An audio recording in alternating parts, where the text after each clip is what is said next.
నేను ప్యారిస్లో ఉండడం సేఫ్ కాదని నన్ను ఇండియాకి పంపించడానికి ఏర్పాట్లు చేశారు మాధవ్ అంకుల్. ఇదిగో డూప్లికేట్ పాస్పోర్ట్, పేరు కూడా కల్పన. నేను కాపాడడానికి వేరే దారి దొరకలేదమ్మా.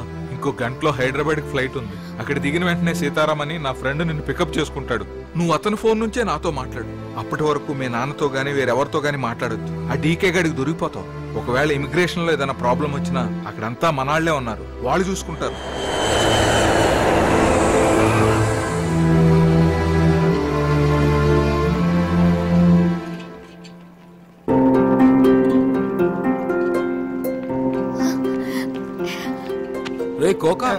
నమస్తే సార్. ఇక్కడేం పనిరా నీకు? ఫారెన్ నుండి మా కజిన్ వస్తుంటే జైలు నుంచి విడుదలై వారం రోజులు కూడా కాలేదు, అప్పుడే కొత్త దందా షురూ చేసావా? ఈసారి ఎవరికి రా స్కెచ్? మైక్రోసాఫ్ట్. దీంట్లో ఎప్పుడు జాయిన్ అయ్యవరా?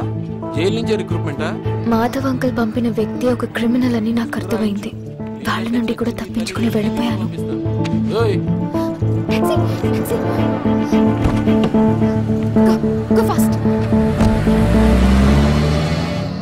తోలు తీస్తా, జాగ్రత్త. సార్ సార్ అబ్బా కరెక్ట్ టైంకి వచ్చాడు రైడు. రైట్ గిరిగా నువ్వు రెడీగా ఉన్నావా?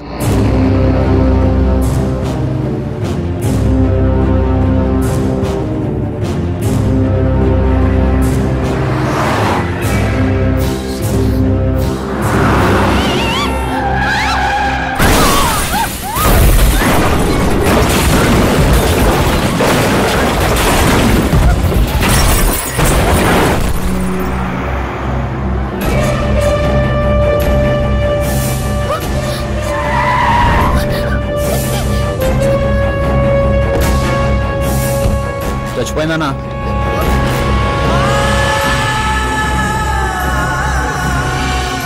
దాని ఎవిడెన్స్ ఏమి ఉండకూడదు, చెక్ చేయండి. సరే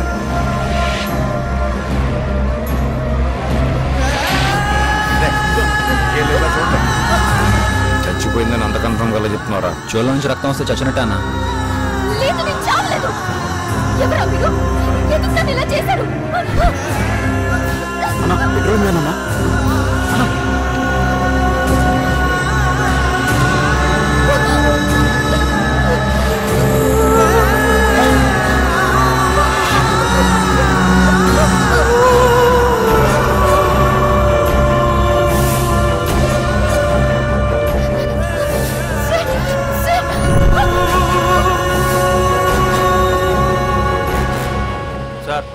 సార్ స్టేషన్కి ఇన్ఫార్మ్ చేయండి. నేను డ్రైవర్ స్పాట్ లోనే చనిపోయామని నిర్ధారించి బాడీలను మార్చరీకి పంపించారు.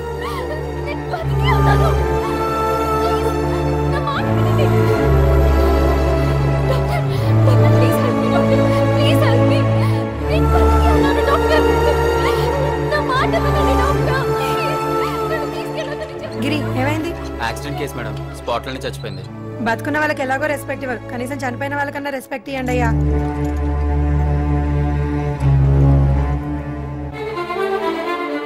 ఓ మై గాడ్, మీకు పల్స్ ఉంది, వెంటనే ఐసీయూకి షిఫ్ట్ చేయండి. అలా డాక్టర్ సవిత నన్ను ఐసీయూకి షిఫ్ట్ చేసి ట్రీట్మెంట్ స్టార్ట్ చేసింది. ఈ సంగతి మా నాన్నగారికి చెప్పాలని ఎంత ప్రయత్నించినా నా మాటలు ఆయనకి వినిపించలేదు. స్రవంతి ఫ్రెండ్స్ అందరిని ఎంక్వైరీ చేశాను, ఎవరు ఏం తెలియదు అంటున్నారు. డాడీ వాడిని నమ్మొద్దు, వాడు అబద్ధం చెప్తున్నాడు. ఫ్రీడమ్ ఫ్రీడమ్ అంటుంటుంది, ఇక్కడే ఎక్కడ ఉంటుందిలే. ఈ విషయం బయటికి తెలిస్తే మనకే let's wait for some time. లేదు లేదు డాడీ, డాడీ నేను ఇక్కడే ఉన్నాను. తొందరపడి నువ్వు ఇక్కడే చంపేస్తుంటే మనం ఈజీగా దొరికిపోయేవాళ్ళం. ఇప్పుడు చూడు, ఫ్రీడమ్ ఫ్రీడమ్ అంటూ తనే వెళ్ళిపోయిందని ఆయన నోటితోటే చెప్పేలా చేశాం. దీనంతటికీ కారణం డీకే మాధవ్ అంకుల్ అని నాకు తెలిసినా ఎవరికి చెప్పలేకపోయాను. ఇండియాలో ఒక గవర్నమెంట్ హాస్పిటల్లో అనాథలా చావబోతున్నానని నాకు అర్థమైంది. అన్ని ఆశలు వదులుకున్న నాకు నీ పిలుపు తిరిగి ప్రాణం పోసింది. ఇన్ని వందల కోట్ల మంది ఉన్న ఈ ప్రపంచంలో నన్ను చూసిన ఒకే ఒక్క మనిషివి నువ్వే. నాతో మాట్లాడిన ఒకే ఒక్క మనిషివి కూడా నువ్వే. జరిగిందంతా నీకు అప్పుడే చెప్దామనుకున్నాను, కానీ నువ్వు నమ్మకపోతే నాకున్న ఒకే ఒక్క ఆధారం కూడా పోతుందని భయపడ్డాను. అందుకే నేను ఎంత దూరం తీసుకొచ్చాను.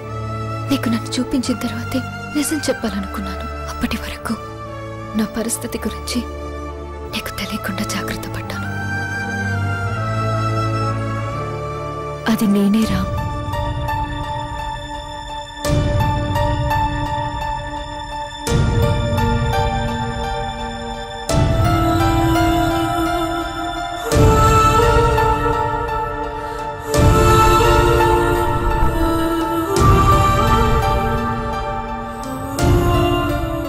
ఆశ్చర్యంగా ఉంది కదా.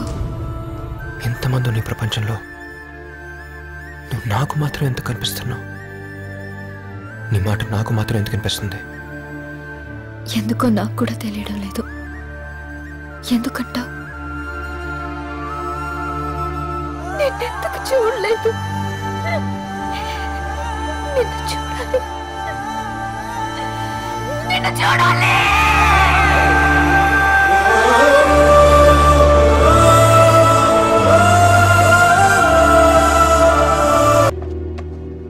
సో ఆ అమ్మాయి ఎవరో నీకు తెలుసు?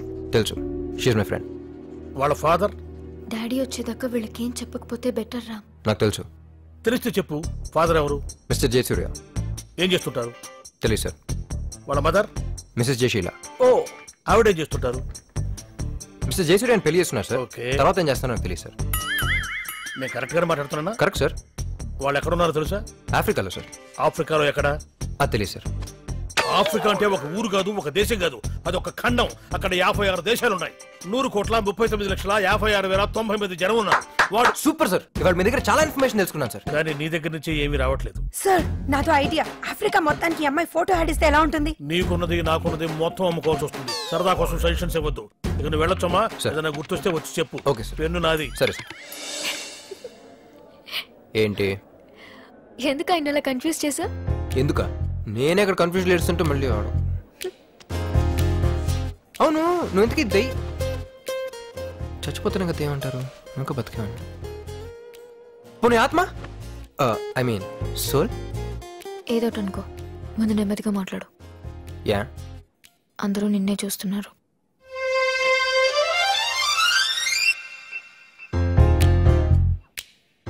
అందరూ నన్ను పిచ్చోడు అనుకుంటున్నారు కదా.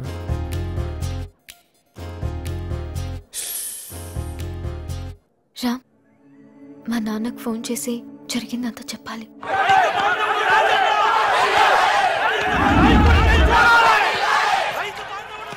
ఉన్న ఫోర్స్ సరిపో సార్. అడిషనల్ ఫోర్స్ పంపించండి please. Okay. Excuse me sir. Yes. ఏంటి గొడవ? వాళ్ళ నాయకుడు నిరాహార దీక్ష కంటిన్యూ చేస్తే చనిపోతాడని డాక్టర్లు చెప్పారు. అందుకే అరెస్ట్ చేసి తీసుకొచ్చి ట్రీట్మెంట్ ఇప్పిస్తున్నాం. దానికి ఇంత గోల. Hey, don't allow inside. Hey,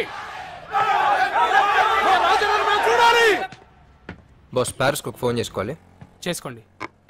Don't take it easy. I'm very serious about this issue. Sir, నేను చెప్పే జాగ్రత్తగా వినండి. నేను ఎవరో ఏంటని మాత్రమే అడగండి. మీరు మీ కూతురు కోసం ఎదుగుతున్నారని నాకు తెలుసు. తను ఇక్కడ హైదరాబాద్ గవర్నమెంట్ హాస్పిటల్లో కోమాలో ఉంది. దీని అంతటికీ కారణం మీ చీఫ్ సెక్యూరిటీ ఆఫీసర్ డీకే. వాడికి టెర్రరిస్ట్ ఆర్గనైజేషన్స్తో లింక్ ఉంది. ఈ విషయం మీ కూతురు తెలిసిపోయిందని తను కూడా చంపడానికి చూశాడు. మీరు త్వరగా రండి సార్. మేము ఇక్కడ గవర్నమెంట్ హాస్పిటల్లో వెయిట్ చేస్తూ ఉంటాం. She badly needs your help. Who is that, DK? Anything important? Wrong number sir. With your permission security reasons గురించి నెంబర్ చేంజ్ చేస్తాను సార్. ఏం పిక్తున్నావు అక్కడ? సార్, ఒక లవ్ స్టోరీ క్లైమాక్స్ లో ఉంది. చిన్న సెటిల్మెంట్ చెప్పండి. ఆ అమ్మాయిని చంపకుండా ఎందుకు వదిలేసావు?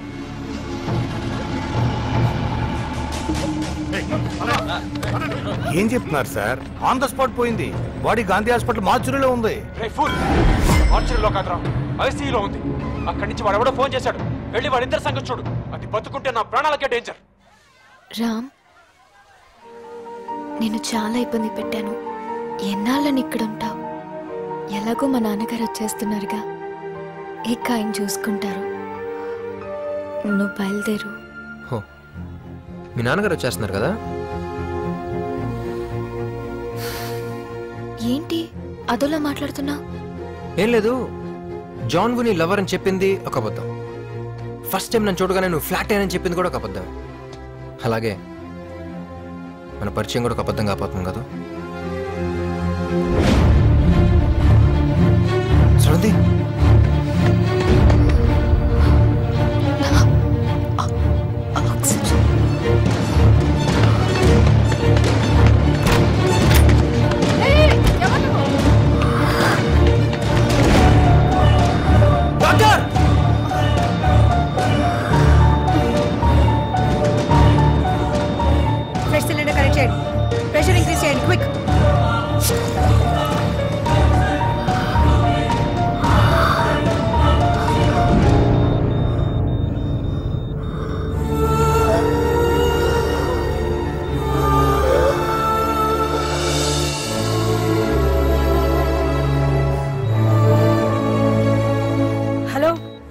మీకు లోపల ఆక్సిజన్ అయిపోయిందని ఎలా తెలిసింది? అది నాకే ఎందుకు అనిపించి వచ్చాను.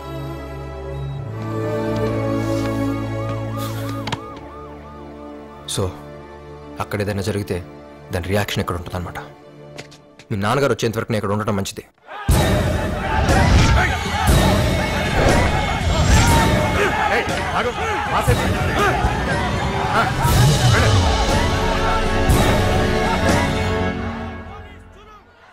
ఎంతసేపు ఇలా కూర్చుంటా? వచ్చినప్పటి నుంచి ఏం తినలేదు కదా, కనీసం కిందకెళ్ళి ఏమైనా తినరా ప్లీజ్.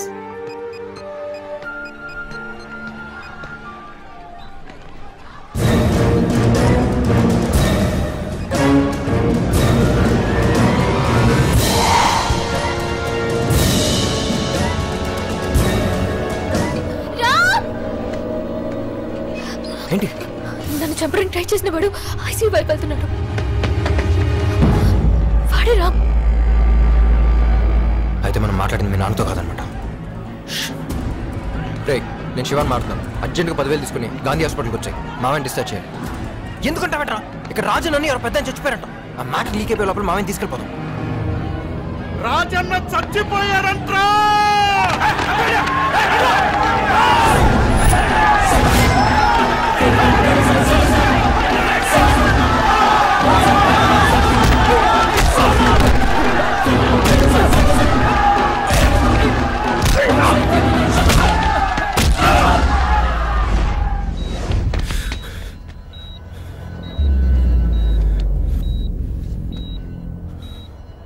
ఇక్కడ ఉంటే ప్రతి క్షణం డేంజరే. అర్జెంట్గా షిఫ్ట్ చేయాలి. ప్లీజ్ 2 days టైం ఇవ్వు డీకే. తీసుకో, 3 days తీసుకో. పని జరగకపోతే నువ్వు ఉండవు. డీకే, ఎందుకో మనం దొరికిపోతామని భయంగా ఉంది. భయంతో బతకూడదు, అది ఇంకా భయంకరం. రామ్ గారు వచ్చారు మేడం. రామ్ వచ్చాడా? అవునండి, ఎవరో పేషెంట్ తీసుకొచ్చి అడ్మిట్ చేసుకోమంటున్నారు. సరే, వెంటనే అడ్మిట్ చేసుకోండి, నేను వస్తున్నాను.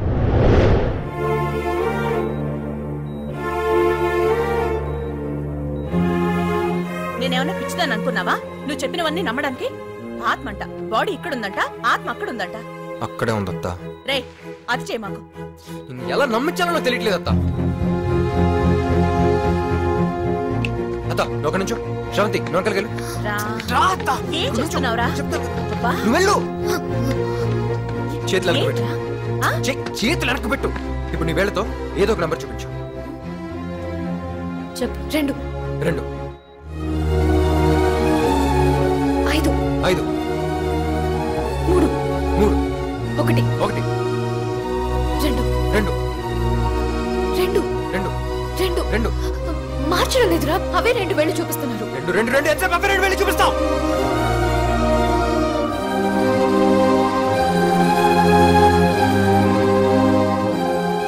ఇప్పటికైనా నన్ను నమ్ముతావా అత్త?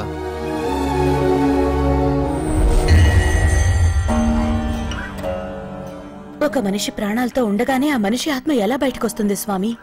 అంతేగాక ఆ ఆత్మ మావాడి కళ్ళకి మాత్రమే ఎలా కనిపిస్తోంది? ఇదంతా నేను నమ్మలేకపోతున్నాను. ఏంటి ఇలా జరుగుతోంది?